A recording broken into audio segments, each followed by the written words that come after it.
हाँ तो मित्रों, आज हम पुनः जो अलंकार का जो हमारा चैप्टर है, तो उस अलंकार के चैप्टर में हम अगला जो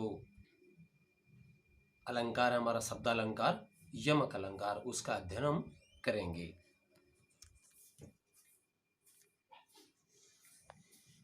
अतः जो यमक अलंकार है उसकी यदि हम परिभाषा देखें तो काव्य में जहाँ कोई शब्द बार बार आए और उनके अर्थ अलग अलग निकले तो उसे यमक अलंकार कहते हैं। देखो, यमक में और अनुप्रास में दोनों में अंतर हो गया। उसमें था वर्णों का और इसमें है यानी शब्दों का। इसके यदि उदाहरण लें हम तो सारंग ले सारंग चली, ले सारंग की ओट, सारंग से सारंग मिली, सारंग कर गई चोट। अर्थात सारंग और सारंग में देखो कितना अंतर है, यानी शब्दों का अलग अलग अंतर। सारंग अर्थात दीपक और सारंग अर्थात औरत। और अगला सारंग है वो आएगा पल्लू, और अगला सारंग एक और आएगा उसमें हवा। तो सारंग यानी दीपक को लेकर के औरत चली अपने पल्लू की ओट किए ताकि वो बुझे नहीं, लेकिन सारंग से सारंग मिली, लेकिन पल्लू से जो ही पल्लू हुआ हवा की टक्कर लगने लग गई तो सारंग कर गई चोट, और हवा की टक्कर से वह दीपक को बुझाने का प्रयास उसने किया है। अगला यदि उदाहरण देखें हम तो काली घटा का घमंड घटा। काली घटा, घटा यहाँ देखो पहले वाला घटा है उसका अर्थ है बादल, और दूसरा है घटा यानी कम होना, यानी काले बादल की जो घटा छा गई थी उसका घमंड यानी गर्व कम हो गया। अब इसमें यदि हम अलंकार को बांटें तो अलंकार के हम दो भेद कर सकते हैं यमक अलंकार के, और पहला है अभंग अलंकार और दूसरा है इसका सभंग अलंकार। देखो दोनों में भी अंतर है। यानी अभंग जो है यमक, उसमें जिस यमक अलंकार में किसी शब्दों की विभाजन किए बिना अलग अलग अर्थ यदि हम निकालते हैं तो उसे अभंग अलंकार कहते हैं। जैसे कि पद से चल पद ऊंचा पाओ, यानी पद से चल, तो पद और पद में देखो यहाँ क्या है, अभंग है। यानी पद यानी पैर से चल करके, पद यानी स्थान, ऊंचा स्थान प्राप्त करो। अगला इसी का उदाहरण कि सूर सूर तुलसी शशि उड़गनु केशव दास। तो पहला जो सूर है सूर सूर, यानी जो सूरदास है वो हिंदी साहित्य में सूर्य के समान है। तो पहला सूरदास और दूसरा सूर्य के समान। तुलसी शशि, तुलसीदास चंद्रमा के समान, और केशवदास नक्षत्रों के समान दिदीप्यमान है। कनक कनक ते सो गुनी मादकता अधिकाय, वो खाए वो राय जग वो पाए वो राय। यानी कनक कनक ते सो गुनी, कनक जो सोना है पहले वाला, और दूसरा है धतूरा है।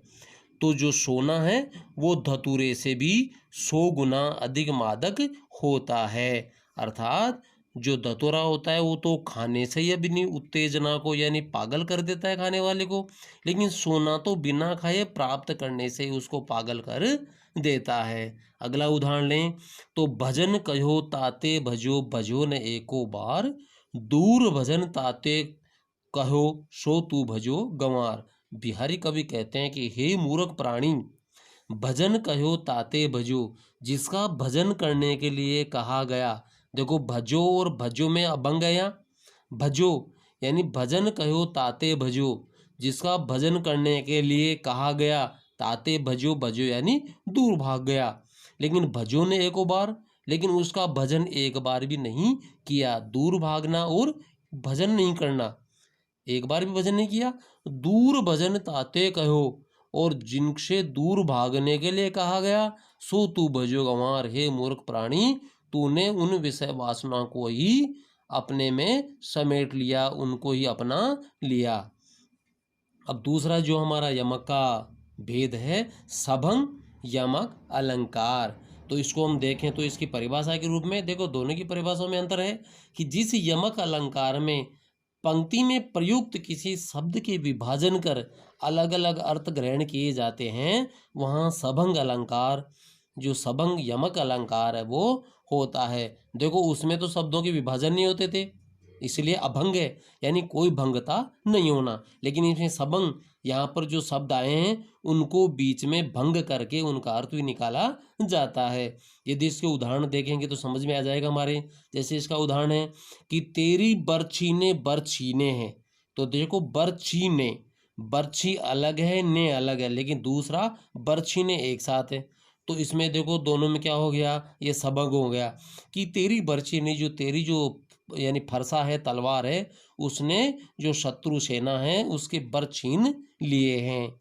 दूसरे यदि इसका उदाहरण हम देखें तो मचलते चलते हो तुम वृथा। तो देखो मचलते, यदि मैं को अलग कर दें तो चलते हैं, दूसरा भी चलते हैं, लेकिन यहाँ मचलते और यहाँ चलते, यानी मचलना और चलना ये बेकार है। इस प्रकार से इसमें सभंग यमक अलंकार है। यदि हम अनुप्रास अलंकार और यमक अलंकार की यदि हम अंतर भी यदि देखें तो उदाहरण सहित देखो इसका किस प्रकार से अंतर होगा कि जो अनुप्रास अलंकार है उसमें तो वर्णों की आवर्ती होती है बार बार, जबकि जो यमक अलंकार है उसमें शब्दों की आवर्ती होती है, यानी शब्दों और वर्णों के हिसाब से इन दोनों में अंतर है। दूसरा इसका यदि हम उदाहरण देखें, इसका अंतर देखें तो अनुप्रास अलंकार में वर्णों की आवर्ती से अर्थ जो यथार्थ है, यथार्थ जो वास्तविक अर्थ है वो ही हमें प्राप्त होता है, जबकि जो यमक अलंकार है उसमें शब्दों की आवर्ती के साथ साथ जो शब्दार्थ है वो भी अलग अलग हमें प्राप्त होते हैं। ये तो हो गया दोनों में अंतर। यदि उदाहरण की दृष्टि से हम इन दोनों का अंतर देखें तो अनुप्रास अलंकार का यदि हम उदाहरण देखें तो गोरटी है, चोरटी है, छोरटी, अहीर की, यानी हमारा जो अंतानुप्रास है इसमें देखो अंतिम जो अक्षर है टी, टी और टी, लेकिन अंतर इन शब्दों का अर्थ है वो अलग अलग है। किस प्रकार से कि गोरटी यानी गोरावण और चोरटी यानी चोर और छोरटी यानी लड़की।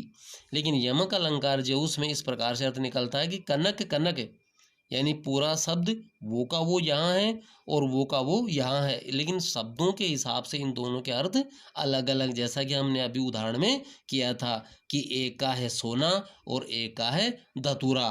तो भैया बहनों इसका हम अध्ययन ठीक से करेंगे और आगे फिर हमारा अगला अलंकार हम अगला जो हमारा लेसन है उसके साथ में फिर प्रस्तुत होने वाले हैं। धन्यवाद।